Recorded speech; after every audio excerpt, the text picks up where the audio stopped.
In this video, we're going to focus on analyzing a synchronous finite state machine.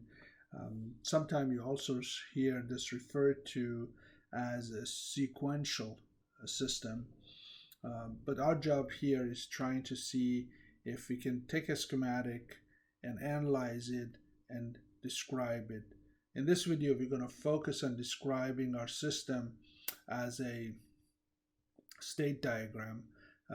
And you could use other devices, other approaches to describe it, such as ASM ASM chart, timing diagram, or even present state, next state table. But the state diagram is more or less a standard way of describing. It's relatively easy to understand.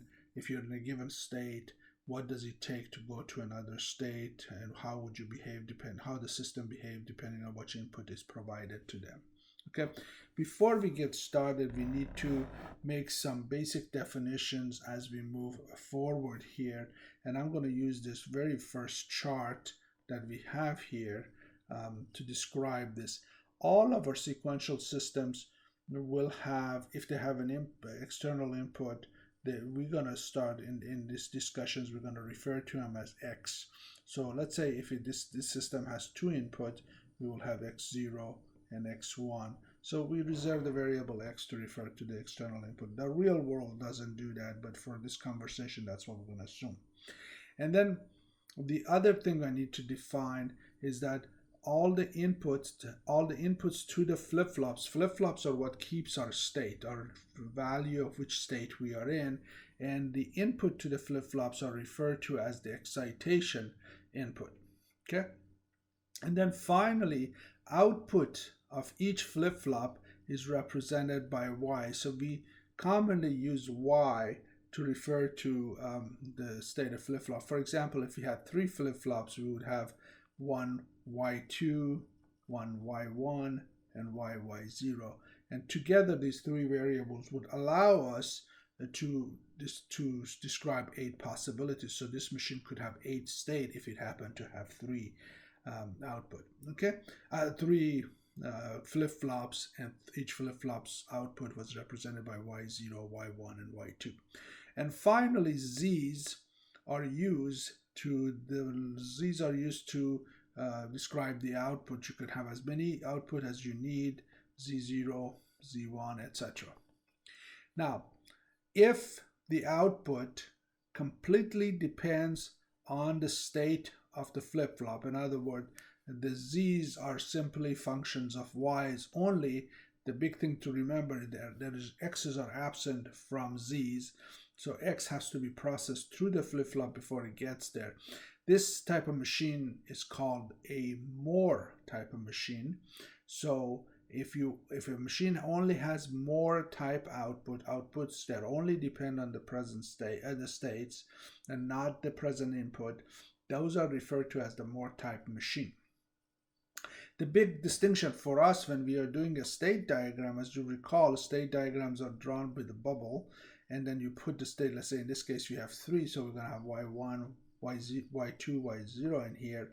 And then the Z's, if it's a Moore type, it really does not care what the input is, so we can simply put the Moore type outputs inside the bubble, because it really doesn't matter what the value of X's are, because it just depends on the present state. Okay, so that's called the Moore type machine. Another machine very similar to that one has external input in it, has excitation input, has each one of the flip-flops are designed with Y's, but now what we have the output depends on the X's. This is referred to as a millis, external output, and the machines that only have milli output are referred to as a milli type finite state machines. Okay, so what's the big deal here? Big deal when we go to do the state diagram for this one, we have to remember that the output, the milli output, has to sit with the X. So whatever X's are that you put in here, you need to put the Z's on the branch, because depending on whether X is one thing or another, the Z may change, and that's called a millis machine, milli type machine. Now finally, there are some machines that have some more external output, more type external output, and some that have milli external output. So we have both of them in there, and these are simply referred to as a mixed type. Okay, so that's great. That was just kind of classification. If somebody asks you what type of FSM machine you have, they are asking you, is it a milli, is it more, is it mixed type? And all you simply have to do is look at your output and decide how the outputs fit in. Okay, now what we're going to do next is we're going to take a look at analyzing synchronous finite state machines, and this is a 5-step process. At the end of the 5-step process, you will have a state diagram. Now again, it says you can do a state diagram, ASM chart, or timing diagram. We're going to pretty much focus on, we will focus on state diagram, and we already have talked about ASM chart and timing diagram, and if need be, we can translate it to that. Okay, so let's what I was thinking, the best way to do this potentially for someone who has not seen this type of circuit before is to go ahead and execute each step one at a time. So here is where we got a state machine, a relatively simple one that I drew before starting the video. And in this thing, we've got a couple of flip-flops and a bunch of gates, and we've got a bunch of outputs. So let's apply our known knowledge to this to find out, is Z0, Z1, are they milli type or more type? And finally, what kind of machine do I have? So if I look at this thing, I notice that Z0 only depends on the cues of the flip-flops. Therefore, I simply could say that Z0 is a more type output, and Z1 depends on the input as well, so that's the milli type output. Okay, so what does that make this whole machine? This is a mixed, as we said here, this is a mixed type FSM, finite state machine. Great. That was kind of not directly part of the analysis process, but since we just learned about it, it was nice to apply it here. So the very first thing is we got to assign present state variable to each flip-flop. Present state variable is simply says I give a name to each of the flip-flops output because they are the one who describe the state. So they're called, each output is called the state variable. So in our case, we have two flip-flop, so we have two state variable. Let's start with Y0 here, and let's call this one Y1. Great. So if you do call this Y0, then this is we should probably name this 0 as well, and name these as 1, just to eliminate any confusion that may come from that. Okay, so we're done. That was all we needed to do. All we needed to do is label the flip-flops with the state variable, so we know which one we're talking about. The next thing is says write the excitation input. So we are now in step 2, and we have to write the excitation input.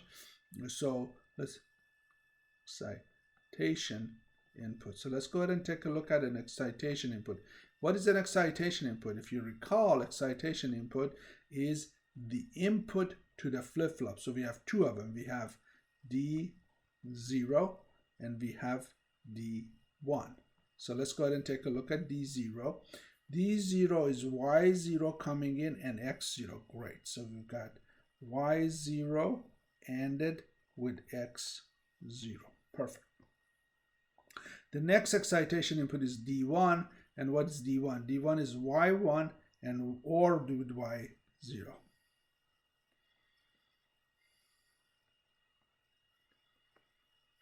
Great. Okay, so as the second part of this process also says that write these, and then after completion of this step, DI, JK should be defined. We've defined the D because we got a D flip-flop. Okay, so that is done. So now, now we also have to define the external output in addition to the excitation. So let's go ahead and take a look at external output. So external output would be Z0, as you can see here, Z0 and Z1. So Z0, if you look at this thing, Z0 is going to be Y0 coming up here, and then Y1 coming up here. So it's Z0 is Y0 exclusive ORed with Y1.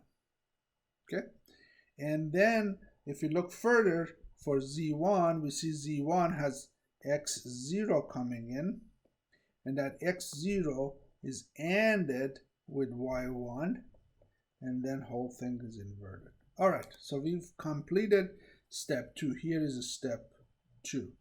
What's step 3? Step 3 says substitute the excitation input D0, D1 into the characteristic equation. Since we're talking about the D, our characteristic equation is right here. Of course, if you had JK or T flip-flop, we would use the other one. So in our case, we have Y1 plus and we have Y2 plus. So all we need, so now we are in step 3, and our job is to take and create Y1 plus. So we're going to add this. That's our step 3. And our step 3, what we need to do is we need to define Y0 plus, and we need to define Y1 plus. Based on the characteristic equation, we know that Y0 plus is D0, and the next state of Y1 is D1. So we have those. So those would simply be Y0 and X0, Y1 or Y0. Okay? So now what we're going to do, we're going to use, we're in step 3, and if you go back and, I'm sorry, step 4, step 4 says use this information to create a present next state table. We don't do the composition, K-map, and other things, but we'll do a present state next table. So let's go ahead and take a look at this. Sometime you can add D0, D1, but if you've already combined them, you don't necessarily need to do that. So we are now in step 4. So let me go ahead and write here step 4. And step 4 basically wants us to do a present state next table. So here is our present state next state table. All right, so here we got it. So how many states do we have? We have Y1, Y0, and then how many input we have? We have just one input, X0. So these are external input. These are present state. And on the other side of the table, we're going to do Y1 plus, Y0 plus, and we're going to call this one next state. And then what else we got? We got Z1 and we got Z0, and these are called output. Okay. So now what happens? Okay, so we're going to fill this in just like we did the truth table. 0, 0, 0, 0, 0, 1, 0, 1, 0, 0, 1, 1, 1, 0, 0, 1, 0, 1, 1, 1, 0, and 1, 1, 1. So we've got all that. Now all we have to do is go ahead and fill in the rest. Okay. So how are we going to fill out the rest? Well, we're just going to look here and say, okay, Y1 is Y1, Y1 plus is Y1 ORed with Y0. So Y1 ORed with Y0 gives us Y1, which means it's going to be 0 here, 0 here, 1 here, 1 here, 1 here, 1 here, and all the way down. Y0 is Y0 ANDed with X0. Y0 ANDed with X0. So 0 here, 0, 0, 1, 0, 0, 0, 1. Okay. Finally, we got to go back and do the output. Output Z1 is X0, Y1, X0, Y1 inverted. That's a NAND gate. So X0, so the two outside one I'm going to focus on. So we've got 0 ANDed with 0, 0, but we are inverting it. So 1, 1, oops, 1, 1, 1, 0, 1, and 0. Okay. Now, Z0 is Y0 exclusive ORed with Y1, which means we're looking anytime is 0 except where they are different. So would be Y0 and Y1. So these two columns. Okay. 0 exclusive ORed with 0, 0, 1, 1, 1, 1, 0, and 0. Now we filled it. That's great. So now we've almost to the last step. And the final step of this process, step 5, is we need to do the state diagram, which is where we can, what we can use in the future to figure out what was going to happen based on which state we are in and what type of input we are receiving from outside. So what we're going to do, since we know we have two state variables, Y1 and Y0, we're going to have 4 states. But before we get too far, we need to be able to do a legend. Our legend is going to be Y1, Y0. Now the question is, if you remember, this output is called a more type because it doesn't depend on the input. And that one goes inside the bubble. And then we only have one input, which is X0. And when we look at that one, and let's see what are the other output, you see it depends on input X of 0. So that is called mealy type.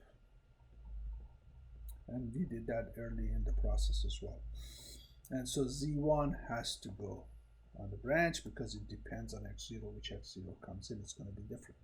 After that, we can simply look at this table and fill out our state diagram. So we know we have 4 bubbles. Typically, they put them in a circular orientation. Since we have 4, we can put them in a square format.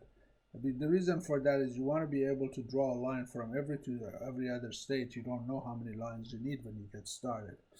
So this is state 0, 0, and this is state 0, 1.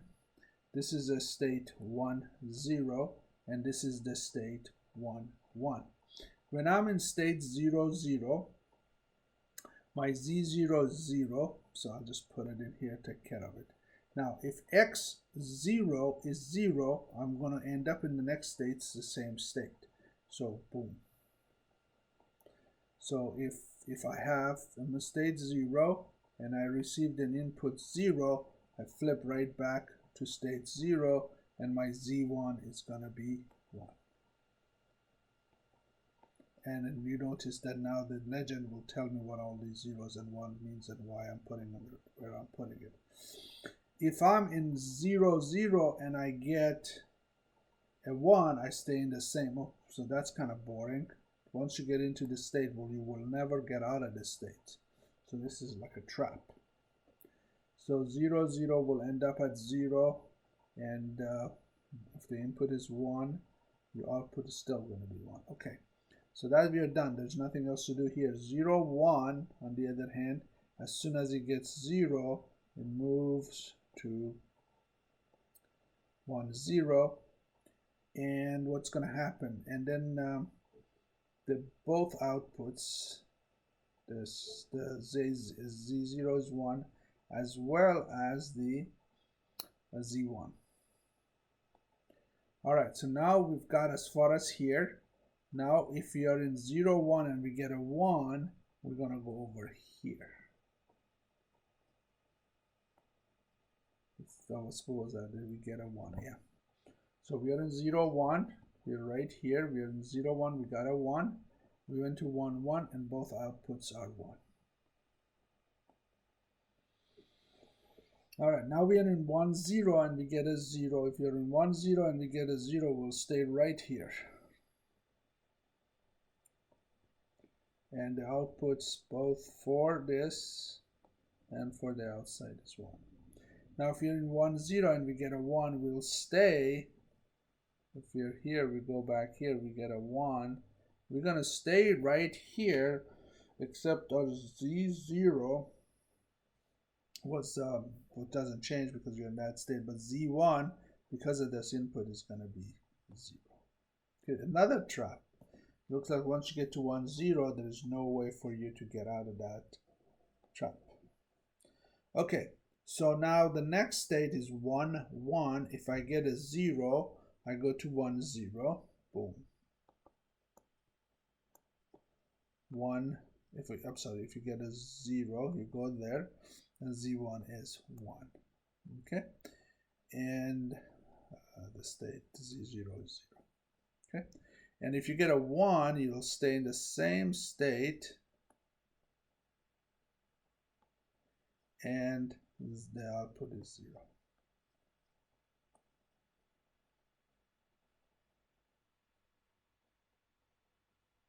Okay, so that's the state diagram for the particular circuit they had given us. They had given us this circuit. We went through the process. Once you get to here, then you're done. Okay, that brings us to the end of this video.